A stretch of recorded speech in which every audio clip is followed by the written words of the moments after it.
I'm glad that our community is recognizing these students because that's a wonderful thing, that awareness. But with that comes a huge responsibility.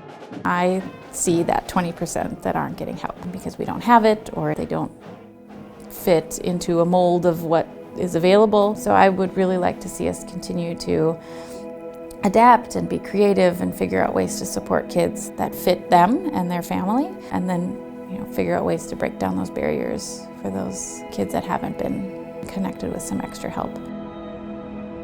Continuing to keep the fire lit on this thing that we're doing and supporting it at a high level. It goes beyond just getting the kids help and the families help. It's part of empowering and educating the teachers.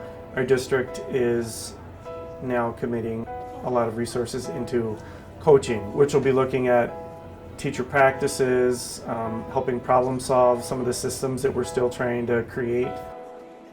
The biggest thing that we look for when we're hiring new staff is their ability to build relationships with the students that they're serving.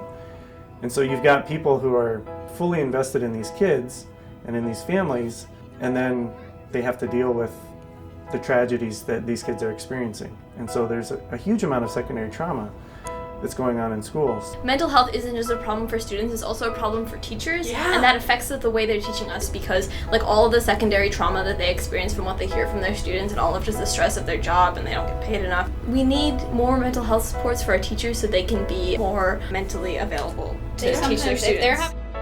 Schools are factory systems, schools are white middle class institutions. Educationally, there's some systems that may not work that well for minorities, tribal members when it comes to historical methods of teaching. Lecture, look at a book, do a worksheet. Tribal education was more group-based, empowering the students. Every kid is teaching something to somebody else that's younger that's watching. Having conversations about race and bias. Even if you're aware you have those biases, to constantly be checking your bias. Why we shouldn't be colorblind, why it's important to acknowledge people's identity and how that enhances their educational experience. If we're looking at students through a deficit model, we're doing all these interventions on students who don't fit into the regular curriculum. I would like to see us look at our students from a model of purpose, and you come here with gifts and we're all different and we're not trying to shape everybody to be the same. Putting so much emphasis on the data, I think, is hurtful more than it is helpful. It needs to be breaking down some of the barriers of the classroom and of the building and thinking in terms of mastery of skills and validating some of the really awesome things that are happening outside in the community. The important connections that people have to the land, have to their spirit, to embrace compassion. You're separating the heart and the mind, and I don't think that's possible. If we can keep those things together and we can approach the child for their abilities and their strengths and their heart included into their intellect, then we're going to do a lot better. They're able to wake up and walk in and know that they're going to be competent in the classroom, they're going to have autonomy, they're going to feel safe, then they're going to achieve.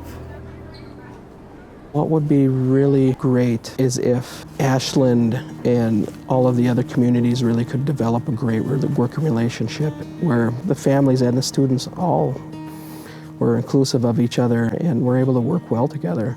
Unfortunately, there is racial tensions.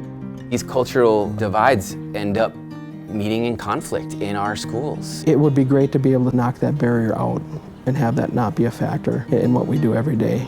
If we were to take a first step, which is needed, we have to be able to come together as a community and have representatives from all sides and create a foundation of how we're going to address this. It has to be a collaborative effort. We need shared understandings and goals. We need creativity. We need to see different lenses. We need different peoples around the table. That will make all the difference in the world. The biggest thing is the identification and recognition of that historical trauma and the things that did happen. Acknowledgement. It is challenging to acknowledge those hurts, but it's essential to move forward to healing. There needs to be more education and some of those courageous conversations. It's something I try to do more as opposed to my instinct of saying, don't talk about it. But no, if it's important, we need to talk about it. It's real. We have to speak about it. We have to try and figure out how do we build these bridges. There's got to be an acknowledgement of where we've been, and that's just not there right now, in order to be able to find a direction of where we want to go. There's just so much deep community work that has to happen to try and understand how much we have in common. You know, a community is really its children. If we can do our little part at helping the children in our community feel able to tackle the world in whatever way they want to, I think that is going to be all the hope that our community needs. There's so much resilience. It's incredible. Some of them have been dealt with some things that nobody should ever have to go through, let alone a 10, 11, 12, 13-year-old kid. Most of my students are more resilient than I will ever be. I kind of think of myself as this holder of hope. Because these kiddos deserve it. They deserve hope. As long as there's that little gist of hope, you always have something to hold on to. I hope that the kids are seen, really seen for who they are. That they are happy and healthy, they're safe. And they love themselves. And if we can do that, their brilliance will shine through. We've done a lot, but we have a long way to go. This role really opened my eyes and broke my heart and lit a fire